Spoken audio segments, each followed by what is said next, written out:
One of the titles of Baha'u'llah is that he is the Prince of Peace.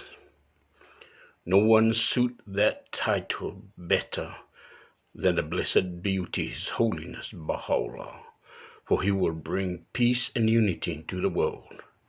And the fundamental principles of his teachings is the oneness of humanity. There are two peace that is mentioned in the Baha'i writings, the lesser peace and the most great peace.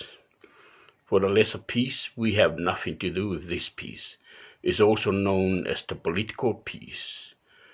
But the most great peace, that's our baby, a Baha'i baby. And that baby of us is already born. And it is our duty to nurture that baby so that it reaches maturity. Although we have nothing to do with the lesser peace, nevertheless, Baha'u'llah had a plan of how the lesser peace should come about.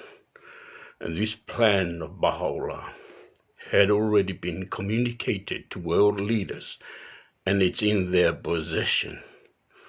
In the letter of Abdu'l-Baha to an unofficial peace committee of the League of Nations in 1919, this committee was known as the Committee of the Durable Peace in The Hague.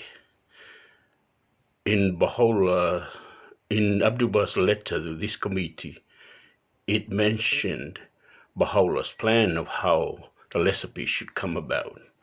And his plan is this, that the national assemblies of countries, that is to say the parliament, should elect 2 or 3 persons who were the choicest men of their nations and are well informed concerning international laws and relationship between governments, and aware of the essential need of the world of humanity these days.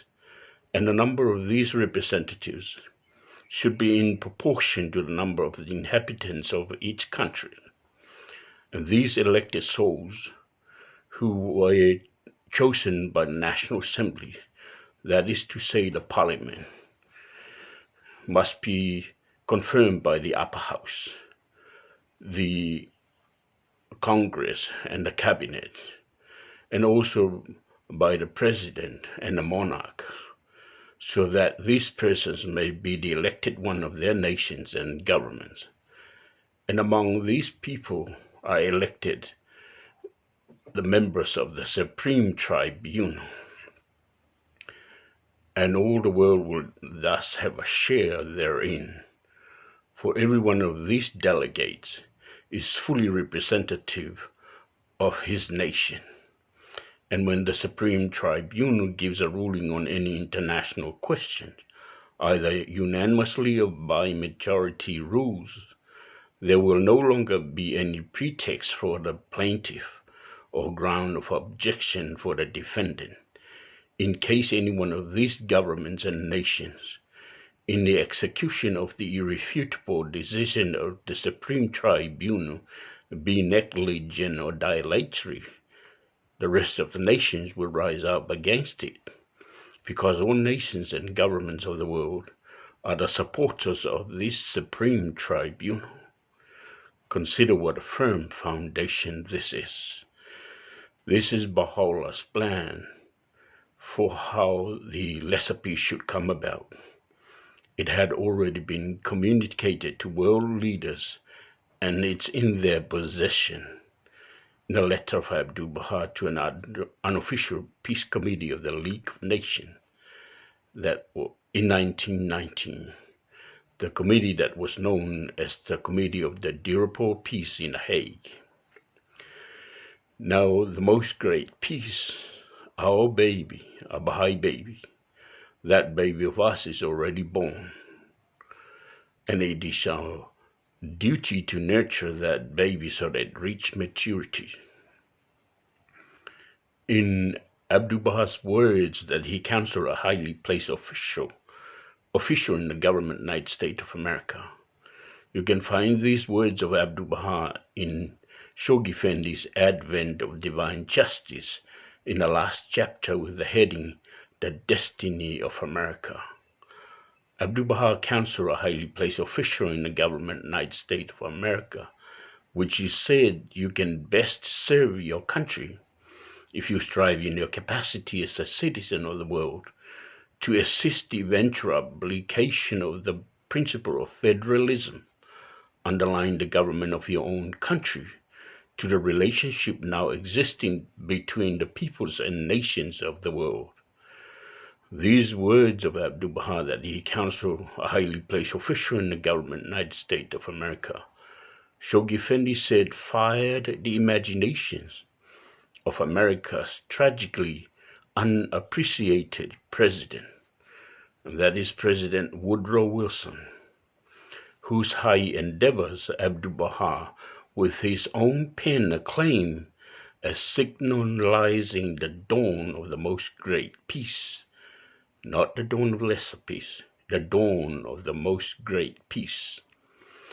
Our baby is on its way to maturity. The most great peace is not a dream. It's not a wishful thinking. It's not a high aspiration that one day it will happen. It's a reality, and it's real. Now, the high endeavors of President Woodrow Wilson. President Woodrow Wilson included principles that were clearly enunciated by Abdu'l-Baha in his discourses, in his 14-point peace proposal that he tabled in the League of Nations conference that he addressed in Paris, France in 1919. As Shoghi Effendi said, he was America's tragically unappreciated president. When President Woodrow Wilson tabled his 14 points peace proposal at the League of Nations conference that he addressed in Paris, France in 1919, he was rejected outright. One commentator called the president a fuzzy dreamer. Another commentator said of the president's proposal that it is of more theological rather than intellectual.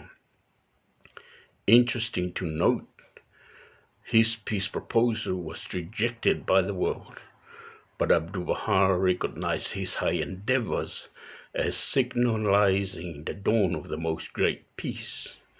Although that peace proposal was rejected by the world over 100 years ago, the power of that peace proposal lives on, still exists today in America's political circle, a peace system that is called Wilsonianism, after President Woodrow Wilson.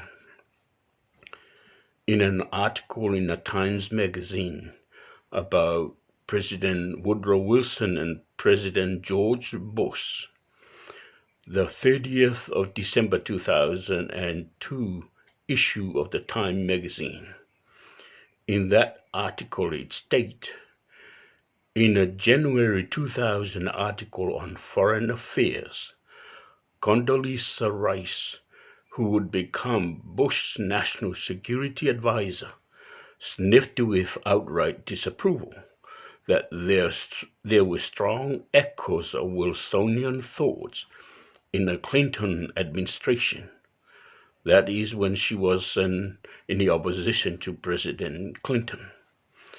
But all things changed in that administration, according to this article, after September 11th. And this short statement from that same article. In the wake of September 11th, President George Bush has embraced a muscular Wilsonianism. The hand of the cause, Rahia Khanum, said in her priceless pearl that she asked Shoghi Effendi, I assume it was a casual conversation, when does he think the most great peace could happen? And he said it could happen in the later centuries of Baha'u'llah's dispensation. Baha'u'llah's dispensation is for 1,000 years, not to confuse with the Baha'i cycle that Baha'u'llah brought that will last 500,000 years. The dispensation is for 1,000 years, and a new manifestation will come, although be under the guidance and protections, of the universal manifestation of this cycle, which is the blessed beauty, His Holiness, Baha'u'llah. I don't know what is your interpretation of later centuries of 1,000 years, but to me the last 300 years, or year 700 in the Baha'i calendar, we are only 185 years into our calendar. We still have another 515 years to go. It seems like a very long time. We can do better than that. We can bring the most great peace sooner rather than later if we arise and spread this healing message of Baha'u'llah to all the inhabitants of the world. The sooner we spread this message, the sooner we will have the most great peace. Let's make a pledge that will bring the most great peace before the mid-century of Baha'u'llah's dispensation, or year 500, which is not long, just another 200 odd years. Ruya Khanum said of Shoghi Effendi that he was a sad and broken man all through his ministry. He was barely 24 when the weight of the work of the faith was on his shoulder. She said that Shoghi Effendi had permanent black half circles under his eyes, signs of a sad and broken man. Let's make a pledge that will bring the most great peace before the mid-century of Baha'u'llah's dispensation. If we make that pledge and we arise and spread this healing message of Baha'u'llah to all the inhabitants of the world, and we fulfill that pledge, I'm pretty sure that would put a big smile on Shoghi Effendi's sad face. Thank you, and I wish you well. Whaftailava, manuela whafongfong maimla whasausanga Samoa, soifua. I like to wish all the Baha'is of the world a wonderful commemoration of the ascension of the blessed beauty, His Holiness Baha'u'llah, in the early hours of tomorrow morning. Thank you.